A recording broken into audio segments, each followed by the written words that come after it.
Hello guys, welcome back to our daily current affair channel. I hope you all are doing well and be happy. Now we will start the current affair of 4th and 5th January 2026. Question number first, which city hosted the 72nd National Volleyball Tournament inaugurated by the Prime Minister in January 2026? जनवरी 2026 में प्रधानमंत्री के द्वारा उद्घाटित 72वां जो राष्ट्रीय volleyball tournament है वो किस शहर में आयोजित हुआ था? Options are option A is New Delhi, option B is Varanasi, option C is Lucknow, option D is Ahmedabad. The right answer is option number B is the correct answer. ये वाराणसी में हुआ है. कब हुआ है? ऑन 4 जनवरी 2026 में. कहाँ पर हुआ है? प्लेस का नाम बताओ. Doctor Sampurnanand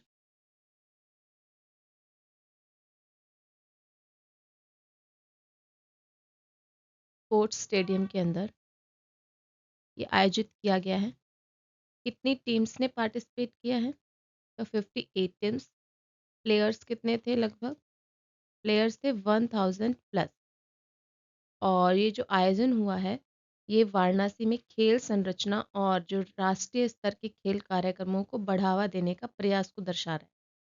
next question, question number second.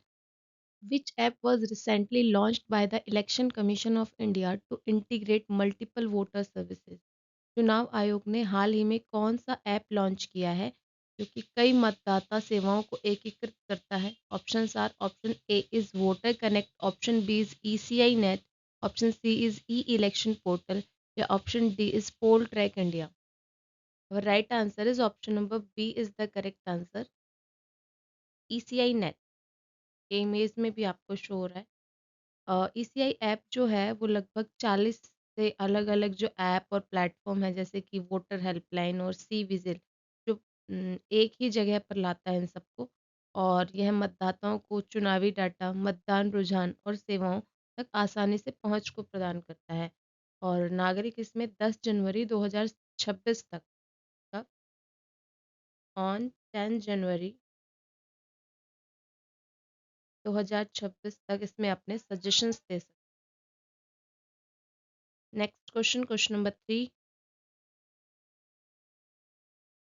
Which international exhibition showcased the Pipravaha relics of the Lord Buddha after over a century?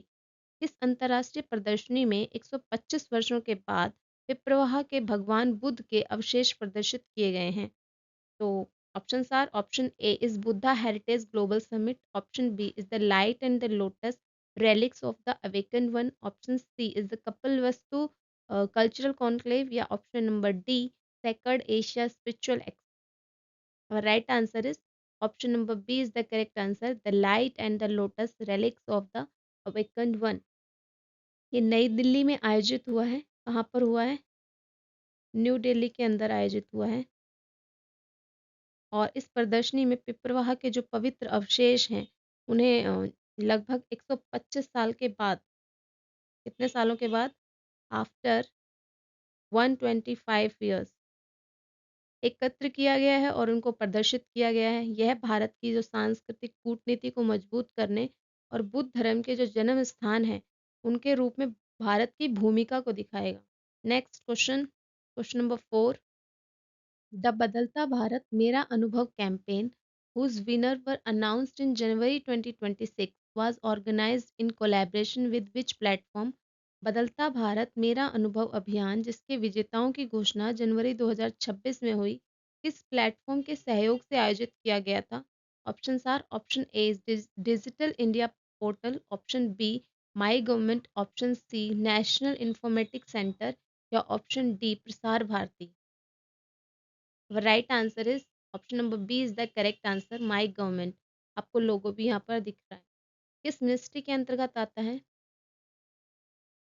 Ministry of information and broadcasting ने ये अभियान स्टार्ट किया है. और इसमें नागरिकों को भारत के पिछले 11 वर्ष में हुए परिवर्तन पर अपनी रचनात्मक अभिव्यक्तियां साझा करने के लिए प्रोत्साहित किया गया है. यह अभियान डिजिटल इंडिया प्लेटफॉर्म के माध्यम से जनता की भागीदारी को बढ़ावा देता है. Next question, question number 5. The Department of Fertilizers organized a Chintan Sivir primarily to focus on which objective? उर्वरक विभाग ने जो चिंतन शिविर का आयोजन किया है वो प्रमुख रूप से किस उद्देश्य के लिए किया गया है? Options are, option A is expansion of organic farming exports, option B is balance fertiliser use and sustainable agriculture, option C is privatisation of fertiliser PSUs, option D is introduction of a new crop insurance scheme. और right answer is option number B is the correct answer. Balance fertiliser का use करना है and sustainable agriculture को बढ़ावा देना है. ये one day programme था. ठीक है. और किसानों के लिए जो केंद्रित नीतियां थी और मिट्टी के सेहत सुधार और जो सस्टेनेबल एग्रीकल्चर को बढ़ावा देने पर केंद्रित था. इसमें जो है सरकारी अधिकारी, वैज्ञानिक और उद्योग जो विशेषज्ञ होते हैं, एक्सपर्ट्स, वो शामिल हुए थे. Next question, question number 6. Which Indian state recorded the first ever sighting of ultra rare sandalwood leopard? भारत में पहली बार अल्ट्रा रेयर सैंडलवुड लेओपार्ड किस राज्य में देखा गया है? Option are, option A is Tamil Nadu, B Karnataka, C Kerala या D Maharashtra. Right answer is option number B is the correct answer. Karnataka के विजयनगर डिस्ट्रिक्ट में. ठीक है, देखा गया है. और जो कि भारत में दूसरा प्रमाणित मामला है.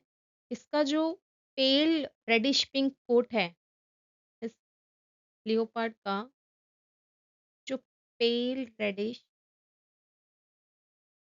पिंक कोट है, का रीज़न क्या है? का रीज़न है, रीज़न का रेयर जेनेटिक कंडीशन. जिसमें 2 फैक्टर आते हैं. एक तो आता है हाइपोमेलेनिज्म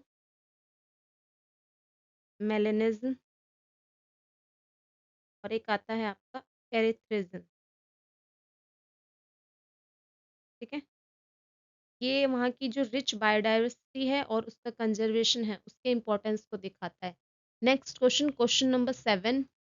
Which organization is set to receive deemed to be university status by January and 2026? कौन सा संगठन जनवरी 2026 के अंत तक डीम टू बी यूनिवर्सिटी का दर्जा प्राप्त करने वाला है? Option are, option A is KVS, Kendriya Vidyalaya Sangathan, option B is national council of education research and training, option C is national institute of educational planning and administration, या option number D central board of secondary education, जिसे आप CBSE के नाम से भी जानते हैं. और right answer is option number B is the correct answer. ये एनसीईआरटी को डीम टू बी यूनिवर्सिटी का दर्जा मिलने वाला है. ठीक है. तो क्या करेगी ये? बहुत सारे जो हायर लेवल के जो प्रोग्राम्स हैं, हायर लेवल के जो प्रोग्राम्स हैं, उनको रन कर पाएगी. ठीक है. और दूसरी बात, डिग्रीज प्रोवाइड कर पाएगी.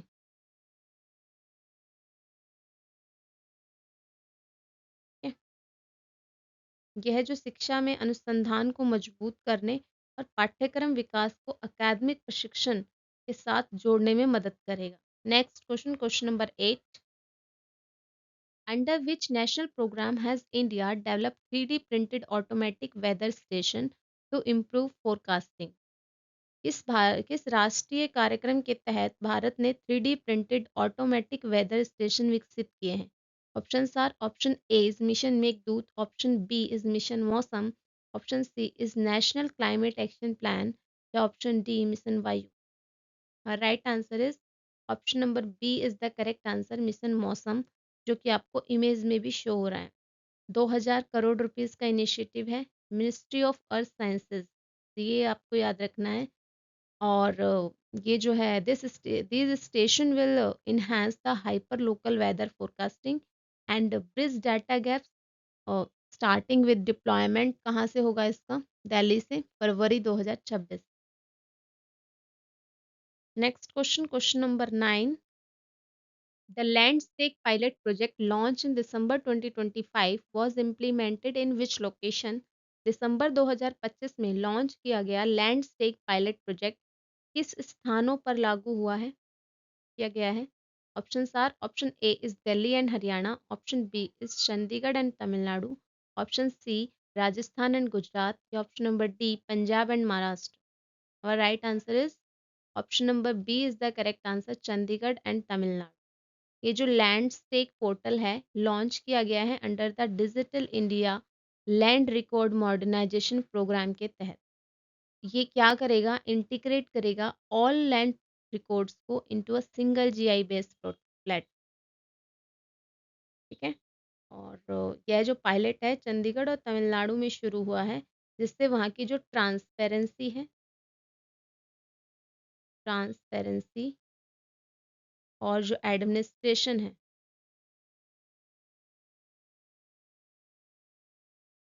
उसकी दक्षता में बढ़ावा देने के लिए किया गया एक पायलट प्रोजेक्ट है स्टार्ट। थिंक ये हमारा लास्ट क्वेश्चन है।